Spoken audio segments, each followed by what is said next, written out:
जय बिहार। आज आपको हिंदी का क्लास 10 बहुत इंपॉर्टेंट चैप्टर और आपके मर्मस्पर्शी ये कविता और कहानी के तरह एकदम मतलब कवि अपनी पूरी ताकत लगा दिए हैं इस कविता में कि अंग्रेजी सत्ता कैसे हमारे भारतीयों को बर्बाद किया, उसके बाद कुछ जमींदार, कुछ सेठ साहूकार, कुछ उसके चापलूस कैसे हमारे मुल्क को बर्बाद किए हैं और हमारे गरीब किसान मजदूर के साथ क्या क्या होता है, क्या क्या होता था, उन सारे चीजों का बहुत ही मार्मिक चित्रण किए हैं। आज हम बहुत ही एक बेहतरीन तरीका से समझने का प्रयास करेंगे। ये देखिए, ये हमारे राइटर हैं यानी कवि पोएट हैं सुमित्रानंदन पंत। इन्होंने भारत माता, आपका 5वां लेसन है भारत माता। सुमित्रानंदन पंत भारत माता कविता लिखे हैं।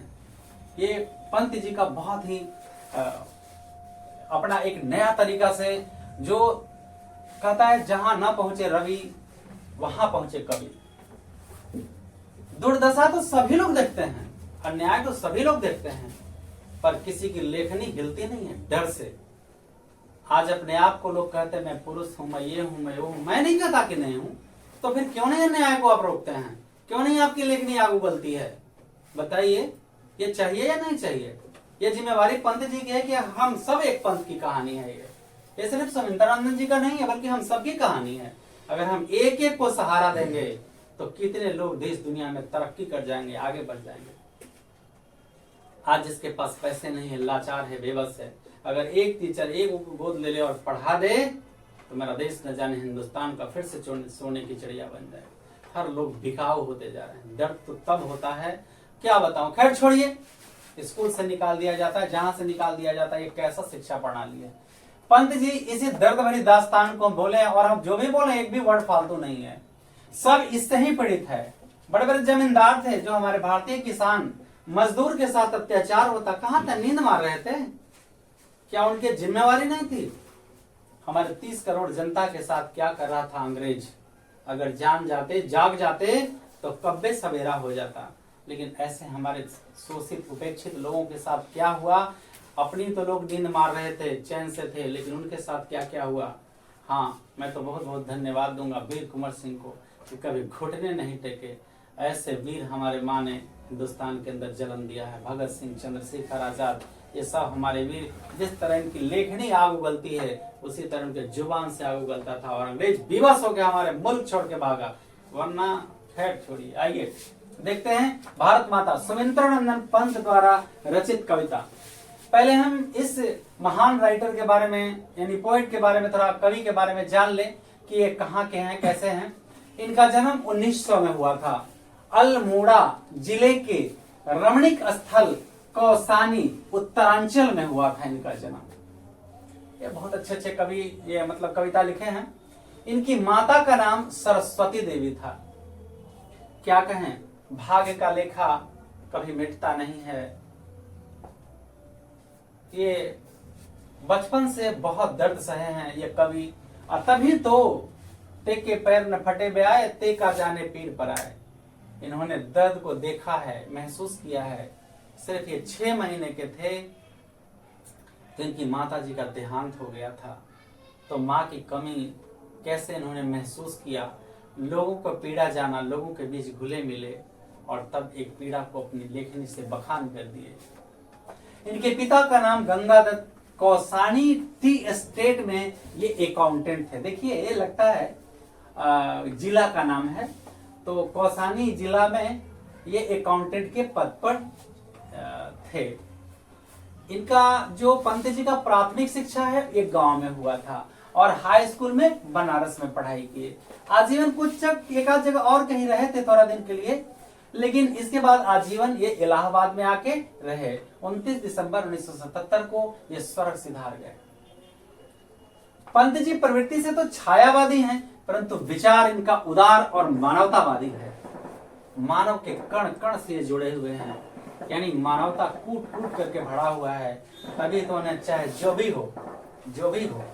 माखनलाल चतुर्वेदी भी लिखे थे कैदी और कोकिला में, तो बहुत सारे बखान किए थे, अंग्रेजों का धज्जियां उड़ा कर छोड़ दिए थे। इन्होंने का कम आग उगला है क्या? लगता है ऐसे ही कवियों के डर से अंग्रेज भागा होगा। और हमारे जो वीर शहीद हुए, उनकी तो खैर गाथा ही कहना, कोई भी कलम इतिहास के पन्ने कम पड़ जाएंगे।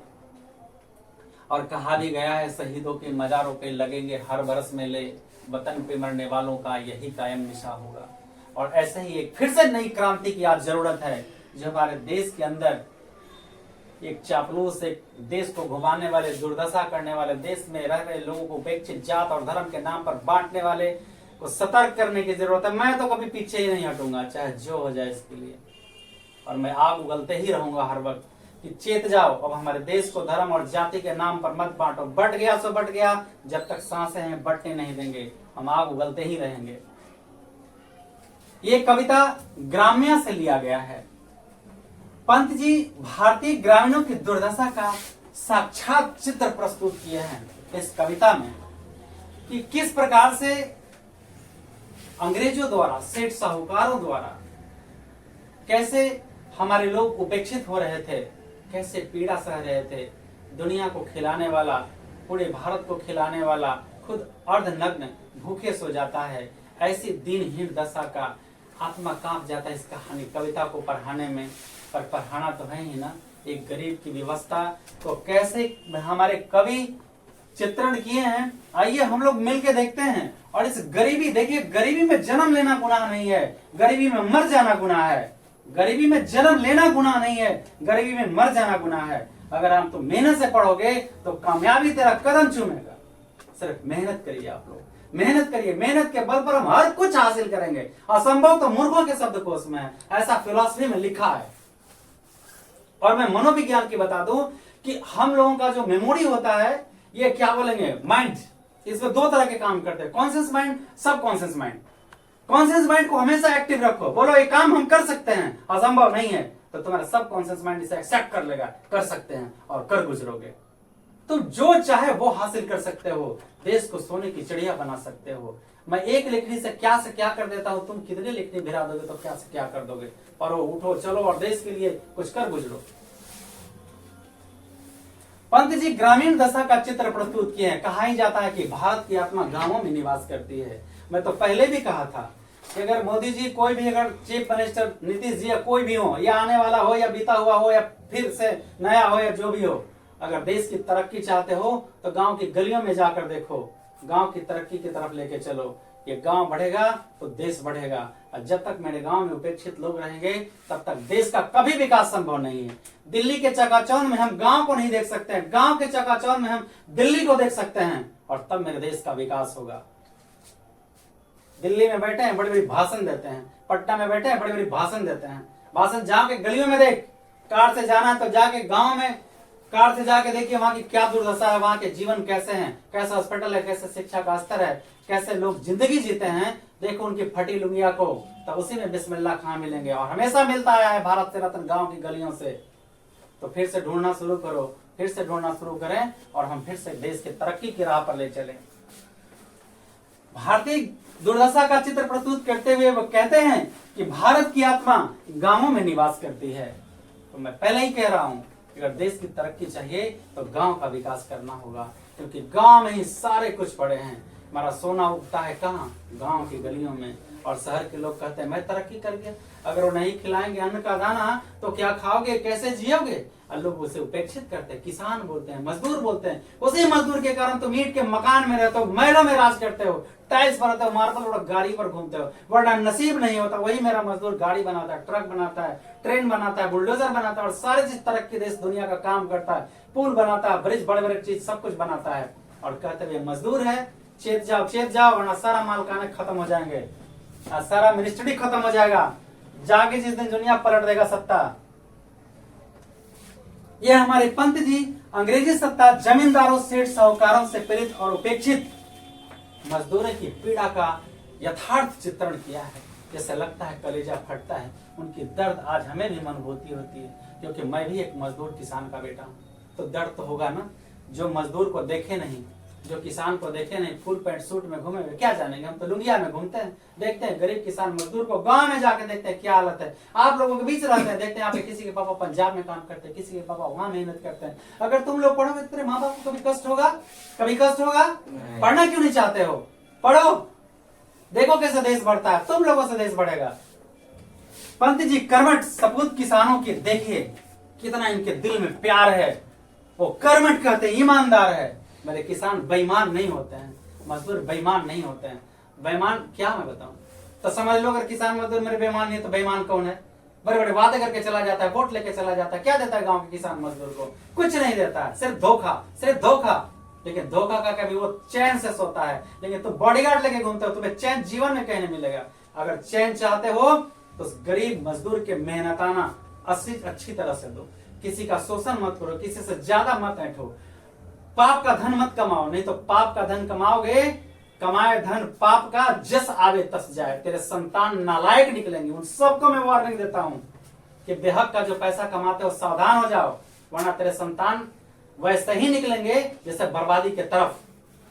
आने में तो टाइम लगेगा लेकिन जाने में नहीं लगेगा। इसलिए मेहनत से कमाओ, किसी को शोषण मत करो, सूद ब्याज पर कंट्रोल करो, किसी की सहायता करो, मदद करो, मानवता पैदा करो। जो मेरे पीरा सह चुके हैं पंत जी, जो कलम से लिख दिए हैं, शायद इनकी तरफ एक बार पलक झपका के देख लो। क्योंकि हमारे मजदूर और किसान अपलक मेहनत करते हैं, बिना पलक झपकाए खेत की रखवाली करते हैं, अन्न का दाना उगाते हैं, सोना उगाते हैं और हमें खाने के लिए पेट भर के देते हैं, और हम उसे उपेक्षित दृष्टि से देखते हैं।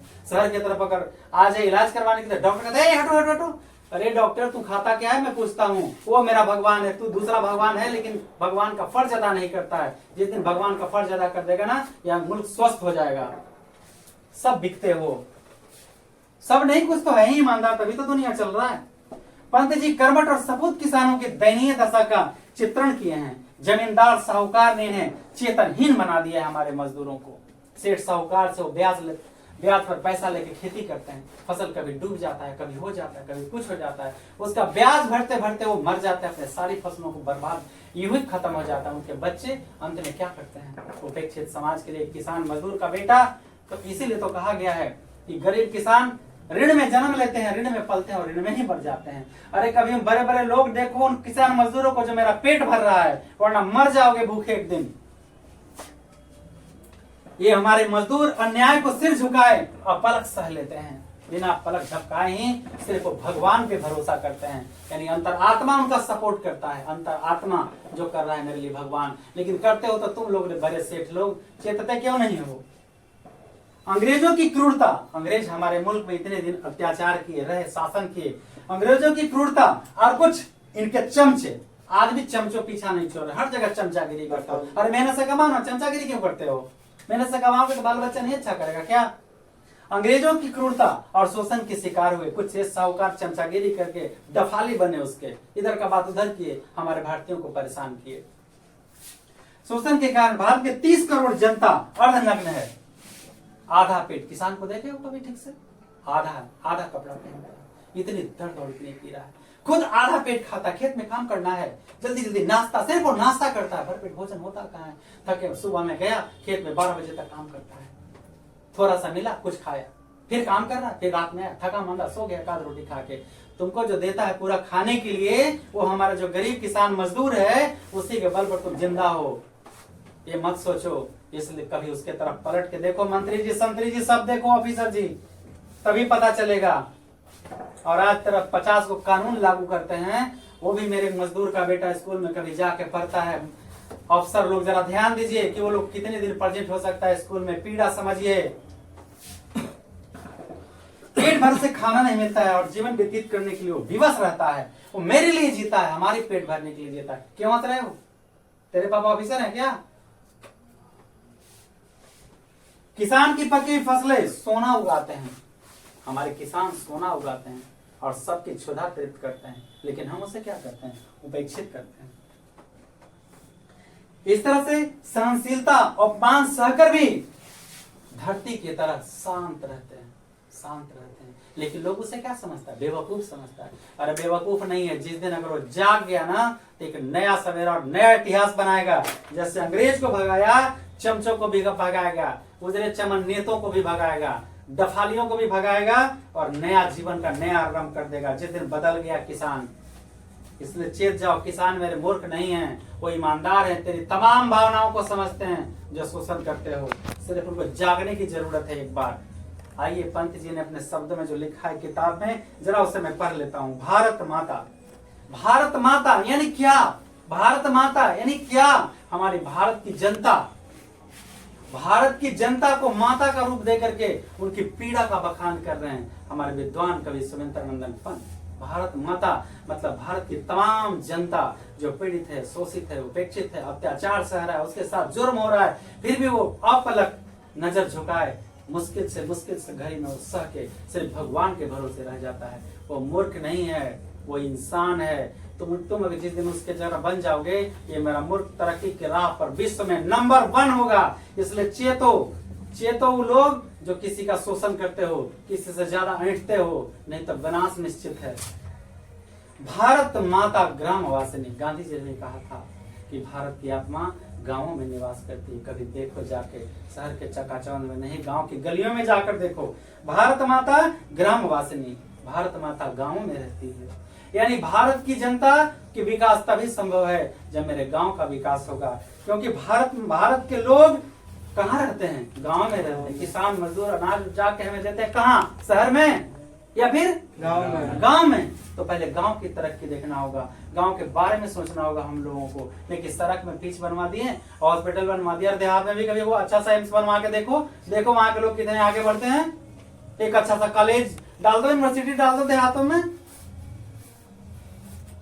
भारत माता ग्राम वासिनी, भारत की आत्मा गांव में रहती है। गांव में रहने वाले लोग ही भारत के लोग हैं। भारत के लोग तो सभी हैं, मतलब मुख्य रूप से भारत की आत्मा है वहां। शरीर तो शहर की तरफ है, लेकिन आत्मा कहाँ है? गांव की तरफ। शहर वाले पैंट शर्ट पहन लिया, सोचते हैं कि बहुत बड़का आदमी है, बेवकूफ बनाते हैं गांव वालों को। खेतों में फैला श्यामल, कह रहे हैं कि भारत की आत्मा को देखना है तो गांव में जाकर के देखिए कैसे हरा भरा खेत रहता है। हरा भरा खेत, भरा हुआ खलिहान अनाजों से। खेतों में है फैला श्यामल, धूल भरा मैला सा आंचल। कहता है कि उस भारत माता यानी भारत की उन जनता की तरफ देखो जो किसान मजदूरी करते करते उनका मैला आंचल हो गया है। आंचल क्या होता है? साड़ी के आगे वाले भाग जो पल्लू जो कहा जाता है उसको कहते हैं आंचल। तो कैसे कहता है? माँ, बहुत बहुत गहरा शब्द है आंचल। माँ बेटे का मुंह पोंछते पोंछते माँ का आंचल गंदा हो जाता है। वो मेरी माँ है। गांव में रहने वाले किसान मजदूर मेरी माँ हैं। उनकी आंचल गंदा कैसे हुआ? हमारी क्षुधा को भरते हुए गंदा हो रहा है और हम उनको अपमान करते हैं। जिस दिन जाके ना इन नालायक बेटों को नष्ट कर देंगे। धूल भरा मैला सा आंचल, हमारी पेट भरते भरते उन माताओं के, उन किसान मजदूरों के आंचल गंदे हो गए हैं। गंगा यमुना में आंसू जल, वो जो गंगा यमुना में देख रहे हैं ना जल, वो उनके आंसू हैं, उनके पीड़ा है, उनकी व्यथा है। समझो ये गंगा जल नहीं है, ये गंगा और यमुना का जल नहीं है। उन हमारे गरीब मजदूर किसान शोषित उपेक्षितों का वो आंसू है। पहचानो उसे, पहचानो। मिट्टी की प्रतिमा उदासनी, वो क्या करते हैं? मिट्टी की मूर्त बने रहते हैं। फसल होगा, थोड़ी सी खुश है, थोड़ी सी मुस्कान, नाच भी नहीं सकते हैं, वो खुश भी नहीं हो सकते हैं कि पिछले साल का कर्ज चुकाना है उनको। अगर फसल अच्छा हुआ, डूब गया तो फिर गया, फिर ऋण में चले गए। तो मूर्ति के माफिक वो खड़े, मूर्ति की तरह उदास है वो। कितनी पीड़ा है हमारे किसानों को, हमारे मजदूरों को। कोई देखने वाला नहीं। एक मजदूर अगर कहीं से गिर जाए तो से मालिक बोलेगा तू तो मजदूरी देते थे, और तुम जमींदार हो, तू क्या हो? भगवान हो। तेरी औकात कितनी है? तू अपनी औकात देखो। तुम्हारा घर बनाया है, उसी में तुम रहते हो। वो गाड़ी बना के दिया जिस पर तुम चलते हो। हम वोट दिए तो तुम मंत्री बने हो, तुम भिखारी हो, हम नहीं। इसलिए हमारी आवश्यकता पूरा करना तुम्हारा कर्तव्य है। वो मिट्टी की प्रतिमा बनी उदास करके।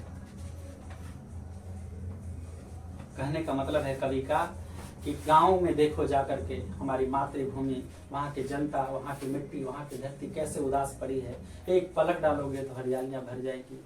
आज हमारे किसानों के बीच में क्या है? सिंचाई की आवश्यकता है, सिंचाई के साधन नहीं है, खेत पड़ित रह जाते हैं, फसल नष्ट हो जाता है, पानी के बिना सूख जाता है। तो वहां की मिट्टी क्या होगी? उदासी होगी ना। अगर उदासी को कौन दूर करेगा? वोट दिया, मंत्री संतरी बने हो, क्यों नहीं गवर्नमेंट का बना देते हो ऐसा कुछ जिससे सिंचाई के साधन की व्यवस्था हो जाए। कहते वन उपजाओ, वन उपजाओ। वो जाने की आवाज तो लाल बहादुर शास्त्री दिए थे। आप तो आते हो, अपना टावर भरते हो, 5 साल में चले जाते हो। कब तक अंग्रेज शोषण किया, तुम बैठ के शोषण कर रहे हो। दैन्य जड़ित अपलक नत चितवन, कहते हैं कि दीनता है उनके अंदर, चेतनहीनता है, बेचारे क्या करेंगे, सोच भी नहीं सकते हैं आगे कुछ नया करने की। अपलक, अपलक बिना पलक झपकाए वो न मस्तक झुकाए, सब कुछ आंख से देखते हुए और सह लेते हैं। वो कहते हैं कि दीनता है, चेतनहीनता उनके अंदर, बिना पलक झपकाए वो सब कुछ पलक गिराकर बिना कुछ बोले देखते हुए और सब कुछ सह लेते हैं। इतनी पीड़ा उनके अंदर है। दैन्य जड़ित अपलक नत चितवन, वो दीनहीन है, चेतनहीन है, अपलक देखते रहते हैं, अपनी तकलीफ को सहते रहते हैं, महसूस करते रहते हैं, कुछ नहीं बोलते। अधरों में चिर नीरव रोदन, वो चाकर बीच अधर में पड़े हुए हैं, वो रो भी नहीं सकते हैं, वो रो भी नहीं सकते, इतनी पीड़ा। मतलब वो खुश रहना सीखे, हर परिस्थिति में वो खुश रहना सीखे। कौन? हमारे किसान मजदूर। युग युग के तम में विषनन मन, यानी युगों युगों से उनके अंदर अंधेरा रहा है, वो विषाद में रहे हैं, दर्द में भरे हुए। आज उनकी नई कहानी नहीं है, आज हमारे किसान मजदूर की नई कहानी नहीं है। पहले भी था, जब मुगल थे, अंग्रेज आया तब भी हुआ, उसके बाद देश आजाद हुआ तब भी हुआ। आज सब लोग चमचा लोग अपने अपने भर रहे हैं, डाबर मंत्री समिति के लगवे भगवे भरते रहते हैं अपनी अपनी। अरे कभी देख उसके तरफ जो तुम्हें दान किया है वोट को। वे अपने घर में ही प्रवासिनी, कहती है कि भारत माता अपने ही घर में प्रवासिनी बने हैं। प्रवासी मतलब होता है जब दूसरे देश में जाते हैं ना तब प्रवासी कहलाते हैं, ठीक है ना। तो अपने ही घर में वो दूसरे देश में रहने वाली बनी हुई है। ये हमारे भारत के गरीब मजदूर किसान बेगाना हो गए हैं। ये समझ में आया ना? बेगाना समझते हो? बेगाना मतलब हम अपना नहीं है। तो ये देश के ही हमारे किसान देश के सबों का पेट भरते हैं, मजदूर सबका पेट भरते हैं, सबका काम करते हैं, लेकिन अपने ही घर में वो कैसा है? बेगाना बना हुआ है, पराया बना हुआ है। ऐसा व्यवहार लोग करते हैं, उपेक्षित करते हैं। इसे बदलने की जरूरत है। कैसे? कोई अफसर का बेटा बनेगा तो नहीं बदलेगा, कोई गरीब का बेटा बनेगा ना जिस दिन बदल देगा इतिहास। हम मंत्री बनने के बाद सब कहता है कि हम चाय बेचते थे। सच्चाई, चाय बेचे वाला बनारस यूनिवर्सिटी में नहीं पढ़ेगा, दिल्ली यूनिवर्सिटी में नहीं पढ़ेगा ना। खैर छोड़ो। 30 कोटि संतान नग्न तन, भारत की 30 करोड़ जनता, भारत की 30 करोड़ संतान अर्ध नग्न है, उनके तन के कपड़े नहीं है। अर्ध क्षुधित शोषित निर्सृजन, कह रहे हैं कि वो आधा पेट खाते हैं, शोषित हैं। पहले तो 30 करोड़ जनसंतान है जो अर्धनग्न है, तन पर उनके कपड़े अच्छे से नहीं है। वो आधा पेट भी खाते हैं, अर्धक्षुधित आधा पेट खाते हैं, शोषित हैं, साथ साथ ये तो मतलब बेसहारा भी हैं, इनको कोई सहारा देने वाला नहीं है। ये निशस्त्र है, शस्त्र भी नहीं चला सकते हैं, निहत्था है। ये लिखा है निशस्त्र जन, मतलब निशस्त्र हैं, ये निहत्था हैं, ये किसी पर वार नहीं कर सकते हैं। किस पर वार करेंगे? सरकार पर। सरकार की बात सुन लेगी। अरे पहले बोला ना कि किसान, एक किसान का बेटा जानता है। अब मोदी जी को क्या पता है? खुरपी चलाए मोदी जी, कुदारी चलाए मोदी जी, खेत में कैसे धान रोपाता देखे मोदी जी, नीतीश जी देखे हैं? वो क्या जानेंगे? 30 करोड़ जनता उस समय की बात कर रहे हैं और आज की हम बात कर रहे हैं। 1 साल किसान आंदोलन हुआ, क्यों हुआ? एक किसान का बेटा है, किसान की पीड़ा को समझेगा। जो किसान है ही नहीं, डॉक्टर का बेटा, उसका रिंच, मिस्त्री का अगर मिस्त्री रहेगा जिसका बाप, वो रिंच विलास के बारे में जानेगा। जो किसान है किसान के बारे में जानेगा। डॉक्टर का बेटा उसका इक्विपमेंट्स के बारे में जानेगा। इंजीनियर का बेटा टूल्स के बारे में जानेगा। आज जो जानता ही नहीं वो क्या जानेगा? तो हमारे किसान के साथ 1 साल कितना बड़ा सत्याग्रह हुआ, फिर भी उसे न्याय नहीं मिला। कौन? अगर कोई किसान मंत्री होता, संतरी होता तो उसकी पीड़ा को समझता। यहाँ तो ठीक सिर्फ कपड़ा चेंज है, वो लाल कपड़े में था, यहाँ के लोग व्हाइट कपड़े में, बस फर्क इतना ही है। आप लोग पढ़ो, कामयाब बनो और देश को ऐसी पीड़ा से मुक्त करना है आप लोगों को, इसलिए मेहनत से पढ़ाई करो।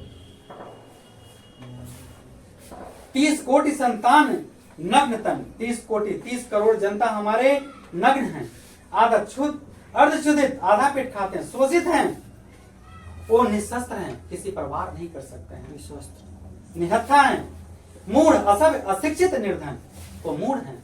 मूढ़ जानते हैं किसको कहा गया है? संस्कृत में मूढ़ चेतन का मतलब होता है बिन बुलाए आना मूर्ख, बिन बुलाए आना, बिन बुलाए बिन पूछे बोलना, और विश्वास पर विश्वास रख, अविश्वासी पर विश्वास कर लेना। ये देखिए, जरा सोचिए, हमारे गांव के लोग कितने अच्छे हैं। अविश्वासी मंत्री संतरी चोट्टा पर भी तो विश्वास कर लेते हैं कि हमारा कल्याण करेगा। करता है कभी कल्याण? इसीलिए कभी बहुत अच्छा शब्द बोले हैं, वो मूढ़ है, मतलब दिल का राजा है। मूढ़ मतलब दिल का राजा, लोग मूढ़ होते हैं। दिल का राजा, जो आत्मा कहा मैं आपको कह दूंगा, मन की सारे बात बता दूंगा, वो क्या जानता है कि मेरे पेट में छुरा मार रहा है? नहीं जान रहा है। अगर वो जानता तो मंत्री को, संतरी को, आज सबको सिखा देता, बड़े बड़े अफसरों को भी सिखा देता। जिस दिन चाह लिए जनता अगर उठ जाएगा, गांव के किसान मजदूर एक लोग महल में नहीं रहेंगे, सब ढह जाएगा।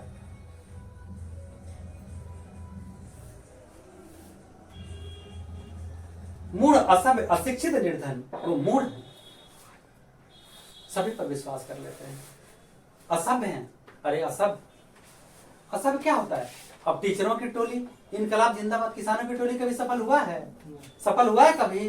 तो लोग उसे असभ्य क्या कहें कि असभ्य है। अगर इनके अंदर सभ्यता होता तो एकजुट हो जाते, हम किसी को वोटिंग नहीं करेंगे, जाओ हम नई सरकार बनाएंगे। लेकिन क्या करें? असभ्य है, असंगठित है, अशिक्षित है, निर्धन भी है, कहाँ शिक्षा मिलेगा? अब एगो निकाल दिया कि इतना परसेंट जाएगा, बेचारा जो भी कुछ स्कूल में जाके किसान मजदूर का बेटा पढ़ता था वो भी खत्म हो जाएगा।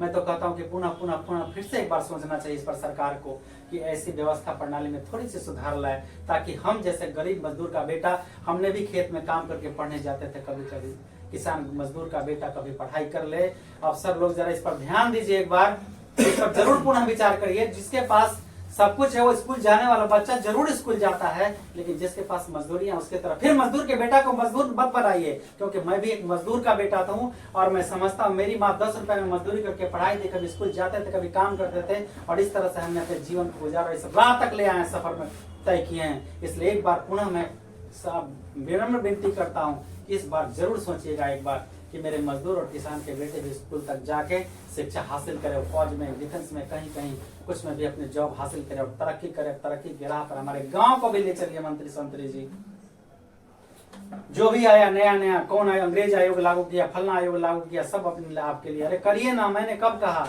लेकिन एक नजर देख लीजिए गरीब मजदूर किसान के बेटे को, मेरा देश 3 दुनिया तरक्की करेगा, रात चौगुना हो जाएगा।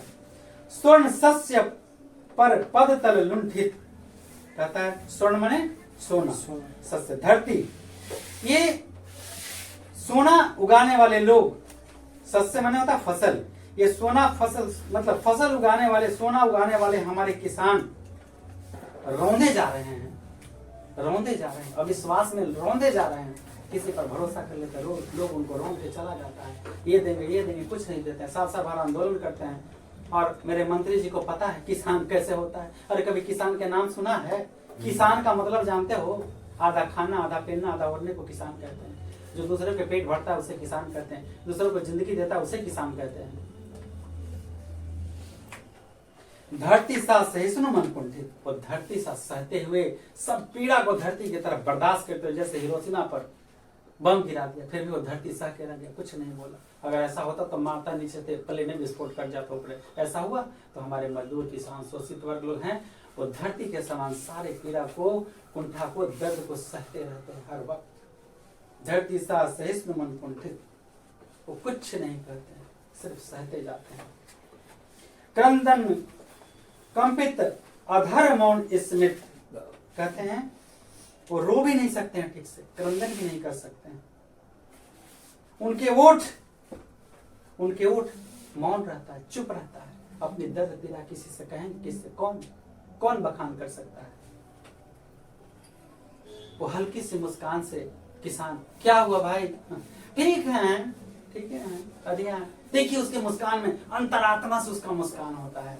अब बाकी लोग दिखावा से हंसेंगे, शुगर है, ब्लड प्रेशर है, 50 तरह की बीमारी है, होगा नहीं। देख हमारे मजदूर किसान के बेटे को कहाँ कुछ होता है, देख स्वस्थ है, तुम जाओ बड़ा एम्स बना, फलाना हॉस्पिटल में जाओ, हमेशा भर्ती रहोगे, क्योंकि तूने शोषण किया है उसका जो लाचार बेबस है, उसका शोषण किया है। जाओगे बड़े बड़े हॉस्पिटल में जाके भरोगे, लेकिन अगर चाहते हो चैन तो उनका शोषण मत करो, दिल से कमाओ, प्यार का पैसा कमाओ, उसमें प्यार भरा हो, रक्त रंजित नहीं हो, रक्त रंजित नहीं हो, अमृत रंजित हो, उसमें अमृत सना हो, ऐसा पैसा कमाओ, ऐसी दुनिया, ऐसे संसार की रचना करो, कोई बीमारी का शिकार नहीं होगा, ना शुगर होगा, ना ब्लड प्रेशर होगा, ना हैजा होगा, ना कुछ होगा। देखो हम जैसे कितने गरीब के दुआओं से कोरोना से लड़ के और बच के चले, कितने लोग हमारा से ज्यादा कमे था चल गए ऊपर। तो दुआएं हैं, दुआएं रहेंगे तो कौन मार सकता है? जाको राके साइयां मार सके ना कोई, बाल न बाका कर सके जो जग बैरी हो।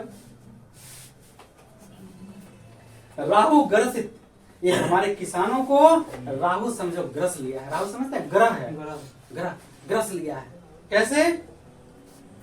शरदेंदु हासिनी, जैसे शरद पूर्णिमा की चांद को बादल ढक लेता है, ऐसे ढक लिया है। शरद पूर्णिमा की चांद में कितना मतलब अच्छा चांदनी होता है, लेकिन हल्का सा बादल से क्या करता है? ढक लेता है, उसकी सुंदरता को क्या करता है? प्रकाश को नष्ट कर देता है, जैसे राहु ग्रस लेता है उस माफी।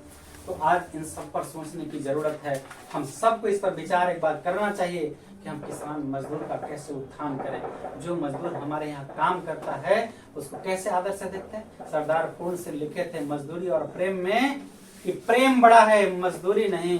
जो तुम्हारे यहाँ काम करता है तुम उसे मजदूरी देते हो, उससे नहीं होगा, उसे प्रेम भी चाहिए, प्रेम। तो आज किसके अंदर प्रेम? मैंने पैसे दिया ना, तुमने काम किया ना, मैंने क्या किया? एहसान किया, हम एहसान किए हैं तुम पर, हम एहसान किए तुमको वोट दिया, हम एहसान किए तुमको स्कूल बनाया, हम एहसान किए कि तुम्हारा घर बनाया, हम एहसान किए तुम्हारा बाप भाई एहसान किया, गाड़ी बनाया, ड्राइवर बना हुआ, बुलेट चलाया, बुलेट बनाया, सब तुम का एहसान किया। बताओ, तुम तो आओ नोचे हो हमको, सेट टैक्स, फलना टैक्स, फलना टैक्स, फलना टैक्स। आपने बैठ के 5 साल में इतना कमा लेते हो कि रखने का जगह नहीं देता, रेटे होते रहता है। चिंतित भ्रिकुट क्षितिज तिमिरासक, क्या लिखे? गजब लिखा है कि हमारे जो मजदूर किसान हैं वो चिंताग्रस्त हैं। उनकी भावों को देखो, कैसे सुकुर के मुस्कुराते हैं, कैसे उनकी। और क्षितिज जहाँ आकाश और धरती की जगह मिलता है ना, उसको क्षितिज, जैसे लगता है कि मिल रहा है, उसको क्षितिज कहते हैं। समझ में आए? तो कहता है कि वो चिंताग्रस्त हैं, उनकी भावनाएं चिंताग्रस्त है। आकाश क्षितिज जैसे मिलता है जहाँ अंधकार होता है, ऐसे उनके जीवन में अंधकार ही अंधकार। हमारे मजदूर किसान शोषित उपेक्षित जो लोग हैं उनका जीवन अंधकार है। अरे बड़े बड़े 20 लाख के गाड़ियों में घूमते हो, 4 लाख के गाड़ी में भी घूमोगे तो काम चल जाएगा। किसी गरीब की मदद कर दो। कहते हो सुख नहीं मिलता, चैन नहीं मिलता है, नींद नहीं आता। कहां से नींद आएगा? कहां से नींद आएगा? सोना के मुकुट पहनने से नींद नहीं आएगा। नमित नयन नभ वाष्प छादित, वो झुका हुआ आंख, वो अपमान का भाव सहते रहते हैं, जैसे वो भाप उनको ढक लिया हो। क्या कहते हैं? कवि कहता है उनका झुका हुआ चेहरा नयन आकाश की भांति ऐसे छा जाता है जैसे भाप से ढक लिया हो। चेहरे पर उदासी रहता है, मायूसी रहता है, दिल में थोड़ी सी चेहरे पर मुस्कान भी रहता है। ऐसे मेरे किसान हैं, ऐसे मेरे मजदूर हैं। सिर्फ उनकी मजदूरी है, टाइम से दे दो ना सब कुछ, देखो कितना खुश हो जाते हैं।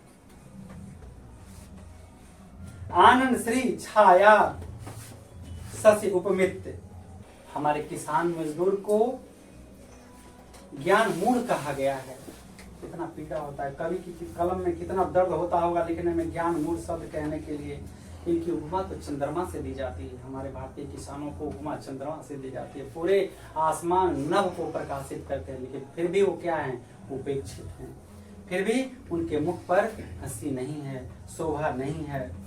और सबसे बड़ी बात तो ये है कि जिस देश में गीता जैसे पवित्र ग्रंथ की रचना हुई है, जिसमें अर्जुन को श्री कृष्ण ने उपदेश दिया था, ऐसे उपदेशक ग्रंथ रहते हुए भी हमारे यहाँ के मजदूर किसान शोषित और उपेक्षित हैं। जिस दिन उस राह पर चल पड़ेंगे, जिस दिन उनकी आत्माएं जाग जाएंगी, जिस दिन उन गीता के शिक्षा को ग्रहण कर लेंगे, फिर से एक नया इतिहास की रचना करेंगे। अब कभी हमारे गांधी जी की ओर लेके चल रहे हैं। अभी तक तो अंग्रेजों पर, जमींदारों पर, सेठ साहूकारों पर जम के प्रहार किए हमारे कवि, और अब कह रहे हैं कि तप संयम किसी का सफल हुआ है, किसी सन्यासी का आजादी मिली है। तब सफल आज उसका तप संयम। गांधी जी की सफलता, अहिंसा का पाठ आज सफल हुआ। पिला अहिंसा स्तन, मतलब कह रहे हैं कि अहिंसा का जो घूट पिलाए हैं, अमृत दूध के समान अमृत, अहिंसा बराबर दूध का अमृत। लिखा है पिला अहिंसा स्तन्य सुमोपम, मतलब जो अमृत जैसा अहिंसा का पाठ गांधी जी ने पिलाया और उससे आज देश आजाद हो गया। हरती जन मन भय भव तम भ्रम, उन्होंने हमारे गरीब मजदूर किसानों के अंदर से, भारतीयों के अंदर से अहिंसा के शस्त्र से भय, अहिंसा के शस्त्र के माध्यम से भय मुक्त कर दिया। अब उनके अंदर से भय खत्म हो गया है। अब वो अपने विरुद्ध आवाज उठा रहे हैं, आवाज उठाएंगे। अंग्रेजी सत्ता को अब पलट दिए हैं। अब सभी लोग चेत जाइए, सेठ साहूकार शोषण करने वाले सब लोग चेत जाइए, क्योंकि अब उसके अंदर भय खत्म हो चुका है। जग जननी जीवन विकासनी, अब भय खत्म हो चुका है। अब जग जननी जीवन विकासनी, अब हमारा ये देश विकास के मार्ग पर चल चुका है। अब सभी को जागना भी होगा और चेतना भी होगा। और तब क्योंकि अब हम जाग चुके हैं, एक नया सवेरा आ चुका है और नए इतिहास की रचना। अब देखिए कुछ इसका सारांश हम फटाफट बता देते हैं, जिससे आपको दिमाग में हट जाए। कुछ प्रश्नों के उत्तर हैं और प्रश्न उत्तर इसी में आपको। भारत की आत्मा गांवों में निवास करती है, जहाँ खेत सदा हरे भरे रहते हैं, किंतु वहाँ के निवासी शोषण है, चक्की में पीसे जा रहे हैं। गंगा जमुना का जल उनकी अश्रु है, उनकी पीड़ा को हम सबको मिलकर समझना होगा। भोले भाले किसानों के दयनीय स्थिति पर एक बार नजर डालना होगा हम सबको, तभी हमारा देश का विकास संभव है। पंत जी कहते हैं कि हमारे किसान कर्मठ हैं, सपूत हैं, इनके पीड़ा को देखना होगा और समझना होगा। ये शोषित हैं, ये दीन हैं, चेतन शून्य हैं। इनकी व्यवस्था पर अगर हम नजर डालें तो फिर देश की तरक्की बहुत आसानी से निश्चित होगा। इनकी पीड़ा व्यवस्था को हम सबको समझना होगा। देश की 30 करोड़ जनता अर्धनग्न है, कम खा करके भी अपना जीवन व्यतीत करते हैं, प्रतिकार सहते हैं। वे मूर्ख सब अशिक्षित दिनहीन है, पेट के नीचे गर्मी वर्षा बरसात में हर समय सहते हुए और अपनी दयनीय स्थिति से शोषित पीड़ित उपेक्षित हालत में भी, तिरस्कृत हालत में भी अपना जीवन यापन करते हैं। जो गरीब मजदूर किसान इतना सहते हैं, उन सबको हमें आदर सम्मान की दृष्टि से देखना चाहिए। और आगे आप लोग पढ़िए ताकि उनकी पीड़ा को आप समझ सकें। ये पराधीनता काल से ही उनकी दशा यही का यही रह गई है। शोषण के आज भी वो शिकार हो रहे हैं, लेकिन आज जब तक हम लोग नहीं सोचेंगे तब तक देश की तरक्की संभव नहीं है। इनकी पकी हुई फसल सोने की समान दिखाई पड़ती है, पराधीनता के कारण शोषण के शिकार हुए हैं। वो कुछ नहीं बोलते, क्रूर शासन के इतने भयभीत हैं कि खुलकर इसका विरोध भी नहीं कर सकते। देशवासियों की दुर्दशा और व्यवस्था देखकर कभी विषाद से, दर्द से भर जाता है। तो कभी हम लोग मिलकर के कभी का दर्द खत्म करें। जब हम लोग मिलकर देश का विकास चाहेंगे तो ये हो जाएगा। कभी विषाद से भर जाता है कि जिस देश के वीरों की गाथा सागर में शरद पूर्णिमा की चांदनी की तरह चमचमाती थी, आपसी वैमनस्य के कारण आज ग्रहण लग गया, उस पर अंधविश्वास में लोग पड़े हुए हैं। तो देश की तरक्की कैसे होगी, ये सब आपके रूप में है। अज्ञानता को मिटाना होगा, देशवासियों को भारत के प्राचीन गौरव को पुनः स्थापित करना होगा। अगर देश की तरक्की चाहते हैं तब सब मेहनत के बल पर अपने अधिकारों का इस्तेमाल करना सीखें। अंग्रेजों के अत्याचार एवं शोषण के लोग उदास, निराश और हताश है, यानी वातावरण में घोर निराशा छाई हुई। देशवासियों को ऐसी मनस्थिति में कभी आश्चर्य प्रकट करता हुआ कहता है कि मुख की शोभा की उपमा चंद्रमा से दी जाती थी, या फिर गीता जैसे प्रेरणादायी ग्रंथ की रचना हुई थी। तो देश के लोग अज्ञानता और मूर्खतावश पराधीन बने हुए हैं। लेखक के कहने का तात्पर्य है, स्वार्थ के कारण लोग शोषित और उपेक्षित। जो लोग स्वार्थी हैं वो दूसरों की शोषण और उपेक्षा करते हैं, वरना सभी मानव तो मेरे एक समान है। उन्हें अपने आप को पहचान नहीं है। कभी लोगों को गीता में दिए गए उपदेशों का स्मरण कराते हुए कहता है, अगर बंधन मुक्त होगा तो जिस तरह से भगवान कृष्ण ने गीता में अर्जुन को उपदेश दिया था, आज आप सबको कृष्ण और अर्जुन बनने की जरूरत है। इसलिए एक वीडियो में मैंने कहा भी था कि तुम ही कृष्ण और तुम ही अर्जुन हो। ऐसे दुष्टों को पहचानना होगा। चलिए लास्ट में कवि गांधी जी की सफलता पर प्रकाश डालते हुए कहते हैं कि उनके महान मंत्र हिंसा से देश आजाद हुआ, मन का भय मिटा, अज्ञान में भ्रम का ग्रहण दूर हुआ और स्वतंत्रता की प्राप्ति हुई। और फिर से हम एक नए देश का निर्माण करें, देश का विकास करें, तरक्की की राह सोचें। सभी को इस पर सोचना चाहिए। अब अभी कुछ सवाल होता है कि भारत माता ग्रामवासिनी क्यों बने हुए हैं? तो पराधीनता के कारण भारत माता अपने ही घर में प्रवासिनी बनी हुई हैं। विदेशी होने के कारण लोगों को अपने शासक के आदेशों का पालन करना पड़ता है, और जब हम अपने ही मुल्क में हैं, अंग्रेज हमारे ऊपर शासन कर रहा है, तो हमें लोग को उसका बात मानना पड़ता है, क्योंकि हम बहुत अधीन हैं उसके। तो हमारी भारत माता क्या होगी? प्रवासी नहीं होगी। हम भारतीय क्या होंगे? प्रवासी हो गए। तो हम ही लोग ना भारत माता हैं तरह से। इसलिए विदेशी सरकार के हर जुल्म, अन्याय और शोषण को उन्हें चुपचाप सहना पड़ता है। देश की संप्रभुता नष्ट होने के कारण सारे साधनों पर उनका अधिकार हो गया है। तो उसी की मर्जी से किसी साधन का उपयोग कर सकते अथवा नहीं।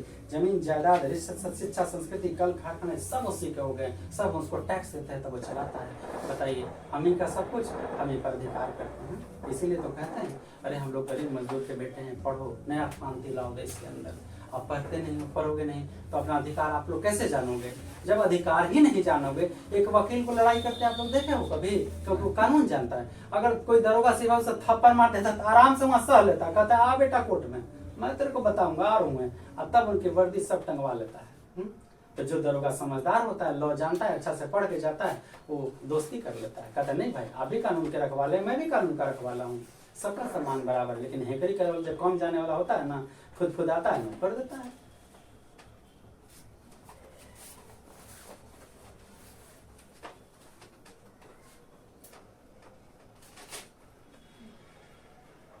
भारत माता का तब संयम कैसे सफल हुआ?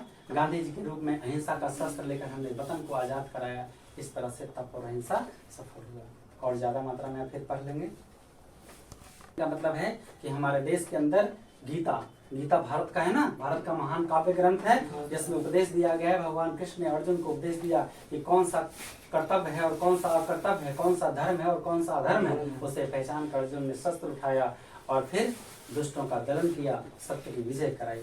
कभी भारत को गीता प्रकाशनी मानकर विज्ञान मूढ़ क्यों कहता है? कभी भारत माता था देशवासियों को जनसमूह इसलिए ज्ञान मूढ़ इसलिए कहता है क्योंकि अर्जुन की अज्ञानता नष्ट करने के लिए श्री कृष्ण को गीता का उपदेश देना पड़ा था। स्वयं श्री कृष्ण ने अपने उपदेश में कहा भी था कि अज्ञानता के कारण ही व्यक्ति स्वार्थ अथवा मोह ग्रसित हो जाता है, जो उसे विनाश की ओर ले जाता है। अतः कवि के कहने का तात्पर्य है कि गीता के मर्म को जानते हुए भी देशवासी अपने पर हो रहे जुल्म का विरोध नहीं करते, इसलिए कवि भारत माता को ज्ञान मूढ़ कहता है। मेरा कहने का मतलब है कि आपका पढ़ना जन्म सिद्ध अधिकार है।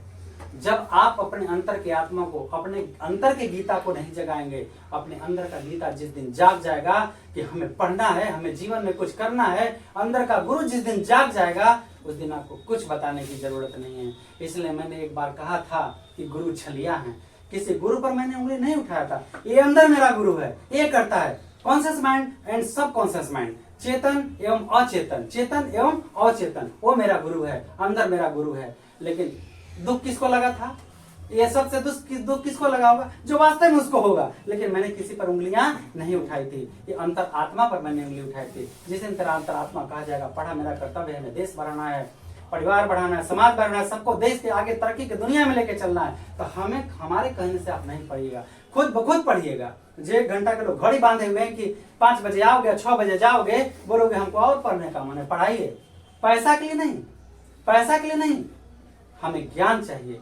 गुरु उसे ही कहलाने का हक है जिसने ज्ञान का समर्पण किया, अपनी जितना है सब कुछ किसी को दे दिया। त्यागने वाले को गुरु कहते हैं। माँ को गुरु कहते हैं कि नहीं कहते हैं? प्रथम पाठशाला घर और गुरु मेरी माँ। माँ तो सब कुछ त्याग के हमें जन्म देती है। तो गुरु अगर कहलाना चाहते हो तो त्यागो अपने आप को, तपाओ, जलाओ, बांटो। लेकिन ऐसा होता कहाँ है? तो चलिए, इसी के साथ हम कहते हैं आप लोग मेहनत से पढ़िए, अपने देश में हो रहे अत्याचार पर नजर डालिए, उसे विरोध करिए। अगर सत्य करने वाले डर जाएंगे तो सत्य करने वाले का मनोबल बढ़ जाएगा। अगर हम सत्य हैं तो डरेंगे नहीं, डट के मुकाबला करेंगे। तुम गलत हो तो तुम हमसे सीना तान के खड़े रहोगे, हम सत्य तो तुमसे डर जाएंगे। एक नहीं दिन तुम्हें झुकना पड़ेगा, विवश होना पड़ेगा। झुकोगे झुकोगे झुकोगे, क्योंकि रावण भी एक दिन राम कहा था। जय हिंद, जय बिहार।